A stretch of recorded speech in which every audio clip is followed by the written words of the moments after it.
अस्सलाम वालेकुम फ्रेंड्स, आज की वीडियो में हम बात करेंगे कि इंसान एक एलियन है। Human being is an alien. अब आप लोग सोच रहे होंगे कि मैं पागल हूँ या मेरी सनक गई है। ऐसा बिल्कुल नहीं है और हम इसको बिल्कुल प्रूफ करेंगे इस वीडियो के अंदर और इस्लाम के दायरे में रहते हुए। आई एम उसामा से welcome to your channel mad for मैडेक।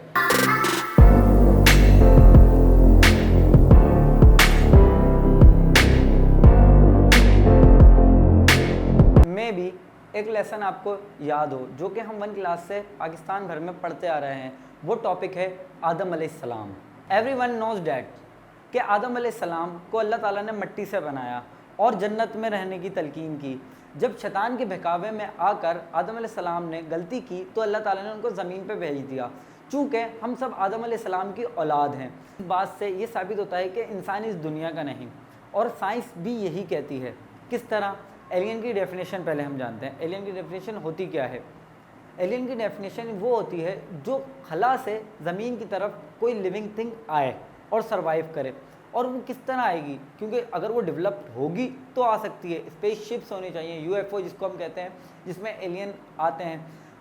इसी तरह की इजाज़त सिर्फ इंसान कर सका दुनिया में, कोई और लिविंग थिंग नहीं कर सकी दुनिया के अंदर। अगर कोई और लिविंग थिंग जो अर्थ पे रहती है वो अगर डेवलपमेंट या फिर कोई ऐसी इजाज़त करती तो हम इंसान उनकी तरह भी होते, लेकिन हम इंसान उनकी तरह बिल्कुल नहीं है। जितनी भी लिविंग थिंग है वो सब वाइल्ड एनिमल्स हैं और हम ह्यूमन बींग्स एक सोच समझ और एक खुले आज़ाद माइंड के मालिक हैं। यहाँ तक कि जितने भी जानवर हैं वो आज़ाद माइंडेड नहीं है, उनकी एक अकल महदूद मुद्दत तक तयन कर दी गई है। इस बिना पर हम इंसान को एक एलियन कहा जा सकता है, क्योंकि ज़मीन का एटमॉस्फेयर हमारे लिए सूटेबल नहीं और एनिमल के लिए सूटेबल है। इसके अंदर हम आपको एक प्रूफ और दे सकते हैं वाइल्ड एनिमल्स और ह्यूमन बीइंग्स का कंपैरिजन करा के। जिस तरह अगर आप धूप में निकलते हैं तो हमारी स्किन ब्लैक होने लगती है, लेकिन किसी जानवर की स्किन ब्लैक नहीं होती। वाई? क्योंकि सन की लाइट जो है वो हीट प्रोवाइड करती है, लेकिन वो एटमॉस्फेरिक जो लाइट है और हीट है वो उनकी स्किन के ऊपर असरअंदाज नहीं होती और हमारे असरअंदाज ज़्यादा होती है। और जिस तरह ही बैक्टीरिया और जितने भी हमारे जरासीम हैं वो हम पे ज़्यादा हावी होते हैं बनिस्बत जानवर के। जानवर एक सड़ा हुआ फ्रूट खा सकता है, एक इंसान सड़ा हुआ फ्रूट नहीं खा सकता, उसको फ्रेश फ्रूट्स चाहिए। और जिस तरह इंसान एक बिस्तर पे सोता है उस तरह जानवर एक बिस्तर पे नहीं सोता। इंसान को गर्मी के अंदर ठंडा बिस्तर चाहिए और सर्दी के अंदर गर्म बिस्तर की ज़रूरत होती है, लेकिन ऐसा किसी जानवर के साथ बिल्कुल नहीं है। और अल्लाह ताला ने हमें ख़जाने तलाश करने का हुक्म दिया है। अब ख़जाने के अंदर सिर्फ ये नहीं है कि सोना चांदी जवाहरात तलाश करें, उसके अंदर हमें जड़ी बूटियाँ और कस्तूल बहरी वगैरह तलाश करने का भी हुक्म है।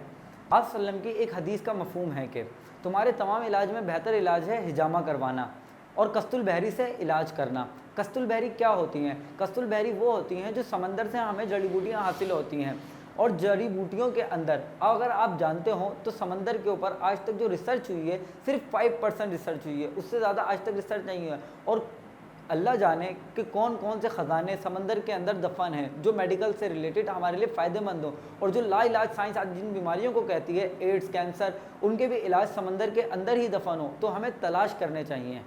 जिस तरह इंसान इस दुनिया का नहीं, उसी तरह हिजामे को भी एक आला शर्फ हासिल है। इसी तरह एक और हदीस पे हम रोशनी डालते हैं। आप सल्लम मेराज की रात जिस आसमान से गुजरे तो मलाइका ने आप सल्लम को कहा कि अलैका बिल हिजामा, अलैका बिल हिजामा, अलैका बिल हिजामा। आप अपनी उम्मत को हिजामे की तलकीन करें, आप अपनी उम्मत को हिजामे की तलकीन करें, आप अपनी उम्मत को हिजामे की तलकीन करें। और हिजामा वो बेहतरीन इलाज है जिससे हम हर मर्ज़ के अंदर अपनी शिफा आब हो सकते हैं। इसी तरह हमें और हमारी हर बीमारी का इलाज हिजामे के ज़रिए ढूंढने की अल्लाह तौफीक दे और अल्लाह ताला इलाज हिजामा को आम करने की हमें तौफीक दे। जज़ाकल्लाह खैरा।